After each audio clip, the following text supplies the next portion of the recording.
Hello my friends, welcome back to the channel and welcome back to my beautiful rideshare revolutionaries. It's me, Gio. Y'all know who the fuck it is. Today I'm gonna go over something. I think I've mentioned this passenger before in a previous live stream. I never made a video about this. I started recalling it because if you remember last week on Wednesday, when was that? Yeah, it was on Wednesday, where I had a really bad gas and I was stink bombing the car. To a point, my gas was so bad I had to turn my app off and go home just because I did not want to put my passengers through that. So I was reminded of the time I had the worst smelling passenger ever. It was so disgusting. And I don't want to pull punches, but I also know there's a lot of people who are easily offended. And by easily offended, I mean offended by pretty much everything. And those people do have YouTube accounts, and those same people are vindictive and would probably try to use this video to hold something over me. They would maybe try to risk my account if they could. So that's why I put a trigger warning on this video, because the video does, the person who smelled, the smell was unbearable. The person that smelled that bad was in fact a trans person. It was a male transitioning to a female. And like I said, I'm painting the whole picture just because that's just what I have a very good memory. I remember that ride was such precise. I remember all the details. I remember where it was. I remember what day it was, or not exactly what date, but I remember it was a Sunday morning, and I just the smell. I remember that smell so bad. For example, my I have a weird memory for smells. My parents were both born in Guatemala. I haven't been there since I was 12, but I still recall the smell of Guatemalan coffee. There's such a distinctiveness to it. And I remember that ride, it was so bad. The smell of this person, to me, I told people it smelled like a bathtub filled with rancid mayonnaise, and like a family of decomposing possums was in that bathtub. It was so gross. And this was when I was still relatively new to driving. I had less than 500 rides when that ride took place. So I wasn't really prepared. I didn't have air fresheners. I didn't have Ozium. I didn't have Febreze. What I didn't know was that ride, I could have gotten in trouble for that ride, right? And like I said, I don't want to make it seem when I tell the story that I'm judging the person for being trans. I'm really not. That's their choice. I was judging them by how horrible they smell. Oh my God, it was so bad. And I remember, it was a combination of things. I remember this ride also because the trans person, it was two people. One of them was clearly trans. It was the person was probably taller than me, and I'm 5'11". You could definitely tell around the face that this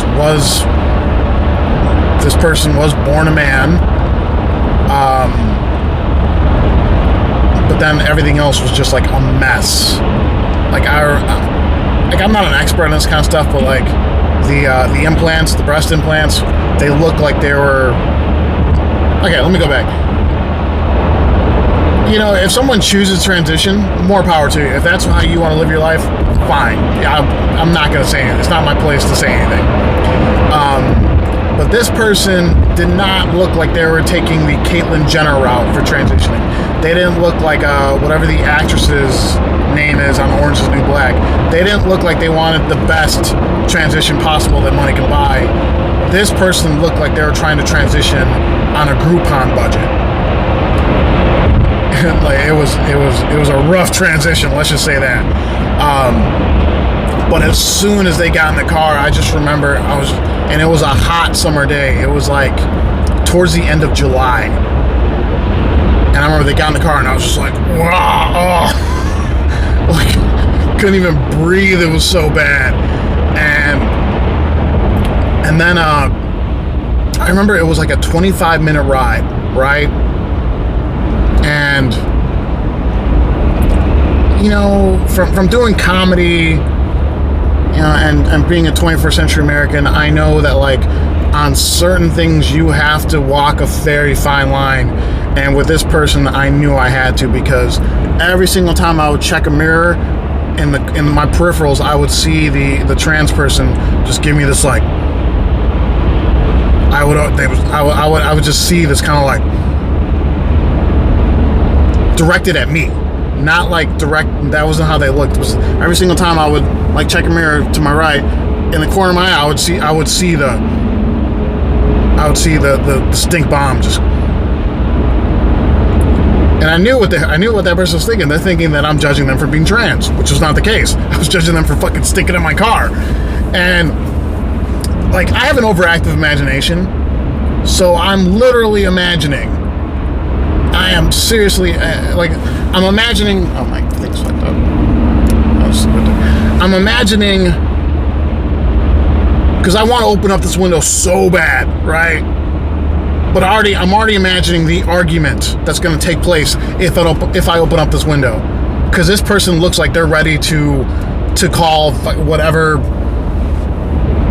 Like they look like they're about to report me for anything, right? Like, if I crack the window, I'm already expecting to hear, "Are you cracking the window because what's that shit called? What the fuck was that called? Oh my god, sorry, I'm all over the place today. That's a microaggression. You open up the window, I'm not a trans person, that's a microaggression." I'm already imagining that happening. Because I already know. I can't say anything. I can't do anything. This is a battle I cannot win. Any little fucking thing I do or say is going to be some kind of transphobic act. Right? And I already fucking know, right? This is a society we live in today. And like I said, I didn't want to open up the window because they're a trans person. That didn't have anything to do with it. I wanted to open it up because they smelled so fucking bad. And I remember every time I would check the mirror, I would see that look, that like, "You're judging me. Stop judging me. Who are you to judge me?" And that's what they sounded like, by the way. And like, I just remember, like, I wish I could plug my nose. I kept my mouth closed. I didn't say anything.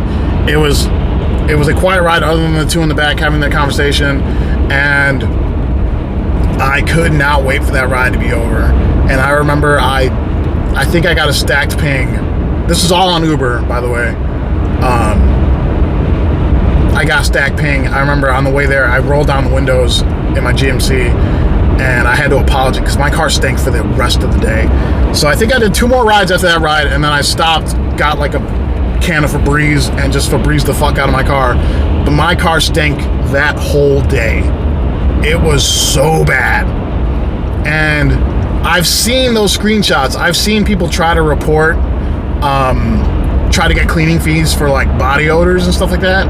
And Uber and Lyft won't do anything about it, because you can't claim a cleanup fee for a smell unless the smell was from something that got spilled or needed cleaning. But oh god, I remember when that person.